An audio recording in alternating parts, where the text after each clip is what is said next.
I noticed my planker's problem again today. That's what I'm going to call it. The planker's problem. Maybe there's a real name for this. Maybe not. What I'm referring to is this weird dry patch right next to my elbow. Both elbows. It's like really cracked and dried, and I think it's from the planking. I'm pretty sure it's from the planking at this point. This is basically where I rest my,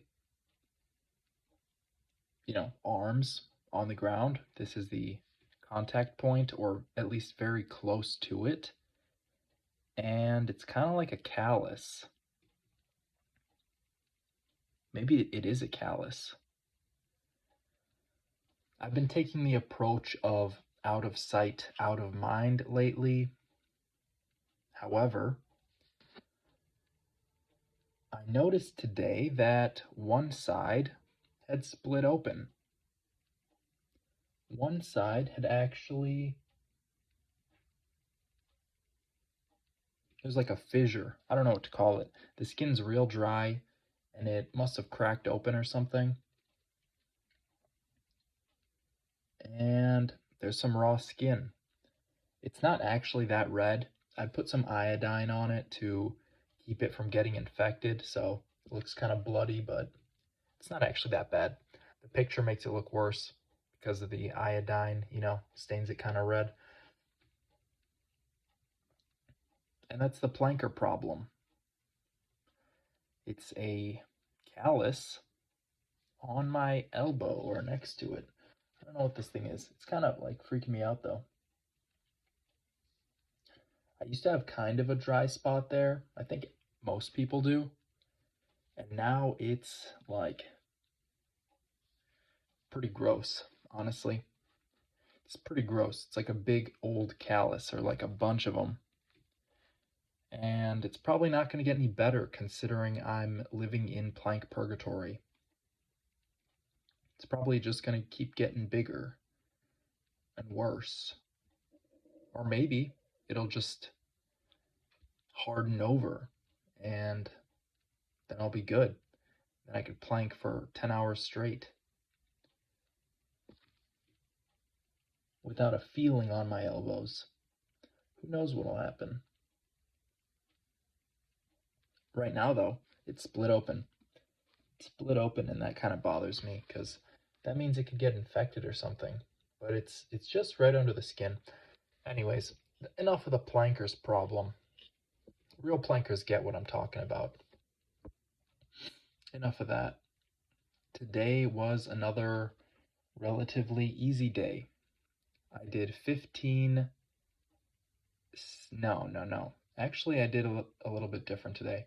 I did 13 sets of 1 minute planks, and the final plank, I made a 2 minute plank. So 15 minutes total, like I should be doing, like I said I would do, like plank purgatory demands. 15 minutes total, and today I actually got these done a bit earlier, which is very positive. The last two were a bit later. That's all right. What's important is I'm getting to them earlier in the day, and that leaves me more time in the evening, which I value highly. So I did mostly 1 minute planks today. I've been thinking about tomorrow. Tomorrow will be 4 weeks of plank purgatory, actually, but that's not what I'm talking about. Tomorrow I am planning on performing 1,500 push-ups in a row. And that's not going to be super easy. It's going to take me a while. It's going to probably take me a few hours. It'll definitely take me a few hours. And I'm going to have to do my planks right at the start because There's no way I'm going to leave my planks until the very end, the last minute after I have completed 1,500 push-ups. That's a dummy move. That's a big dummy move. So the goal is to start off with my planks tomorrow. Push up plank, push up plank. I can knock out 150 push ups and 15 1 minute planks, and then I'll only have 1,350 push ups to go. Only. Right? So that's the idea, and it's kind of stressing me out a little bit, but that's all right. That's what I get for saying I'm going to do it. I've earned that stress. I've earned it. So, this kind of brings me back to this idea of perseverance. Performing 1,500 push ups in a day isn't actually that crazy if you're relatively fit. If you're relatively fit, if you can knock out a set of 30 push ups, that means you could do a lot of sets of 10. And I'm at that point. I could do a ton of sets of 10. I've done lots of high rep days of push ups before. I've never done this many, but I've gotten fairly close. So I'm not too worried about it. I just know it's going to take me a whole lot of time to get done, and a bit of preparation too. And again, this idea of perseverance is a reoccurring theme with these sorts of feats. 500 squats in a row. You need to have some perseverance. You need to be willing to say, I could do one more squat. I could do one more squat. I could do another one, and another one, and another one. And eventually that question kind of exits your brain, and you get 100 or so squats done, and then you have to think again, why am I doing this? Because I said I would. All right, I could do one more squat, and I could do another one. And that requires some mental fortitude to get done. The same thing is true with the 1,500 push-ups. It is a bit of a different challenge because I'm not going to be doing these all in one go. I am going to take breaks. I'm going to do a bunch of sets, and I'm going to take a bunch of breaks. And still, I have to come back. I have to say, I could do one more set and get it done. And if it comes to the point where I'm really struggling, I might have to say, all right, a set of 10 is actually really wearing on me. I'm not sure if I could do a set of 10 right now. So I could work with sets of 5. I could do sets of 5. And then I could say, I could do another set. I could do another set. I could do another set. And this is something I've seen specifically with Truett Haynes. Truett is the son of Cameron Haynes, the ultra marathon runner, and hunter, and I'm sure a ton of other things. Truett recently beat the world record for the most pull-ups done in 24 hours. He got something like 8,000, and I don't actually know what the number is. 8,100 something, 8,020 something. I don't know. He broke the world record though. He got 8,000 and so push-ups in 24 hours. And at a certain point,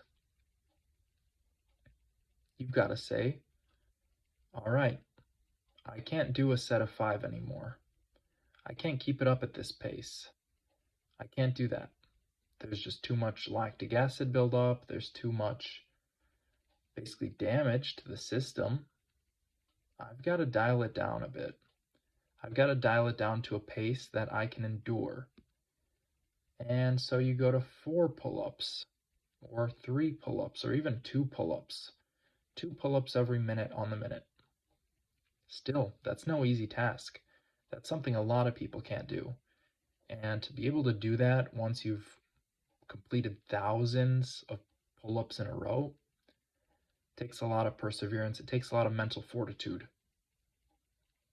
That's kind of what I'm chasing after, it seems. I was thinking about this on my run the other day. I thought, this pace is okay. I could run at this pace. I could also run a little faster.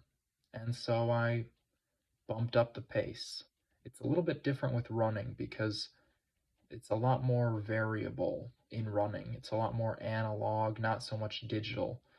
So maybe I bumped up my pace 5 or 10%, and then I ran for maybe 4 minutes, 3 minutes, and I thought to myself, actually, this pace is wearing on me. I've got to tone it down a bit. So I went back down 5% or so and went back to the pace I was running at. And it seems like there's this certain feel that you get with experience of how well is my body actually coping with this? How well can my body tolerate this kind of stress? And for how long? And where is the point where I have to shift, where I have to adjust? And maybe that's not at all applicable to the plank. Honestly, the static hold aspect of the plank is so stressful because it's not like you could just walk away and take a walk. If I get to 1,000 push-ups and I'm thinking, man, I'm so drained, I don't want to do this, I could get up, I could take a walk, I could refresh myself. You can't do that during a plank.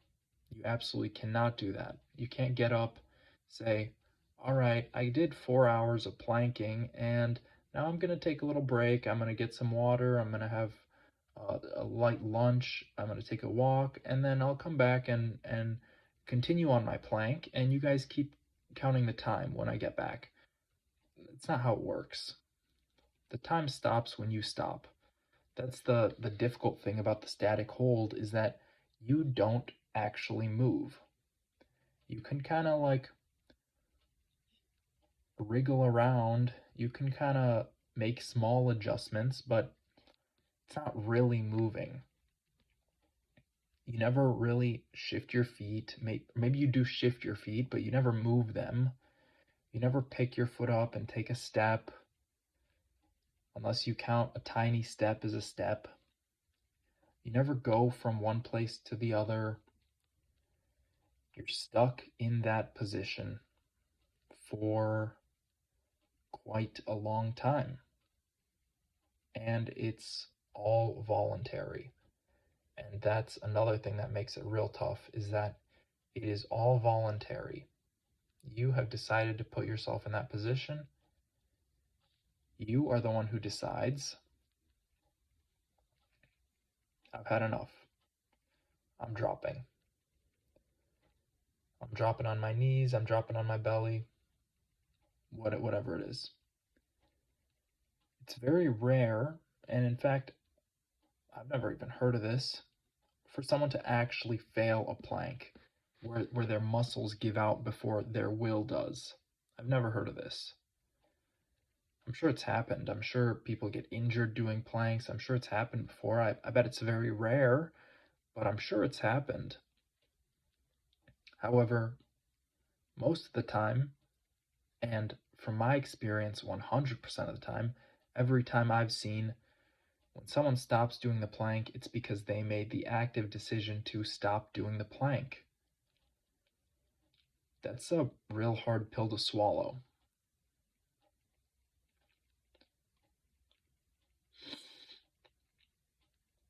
Like today, even though I did a 2-minute plank at the very end, When I stopped, that was my decision to stop.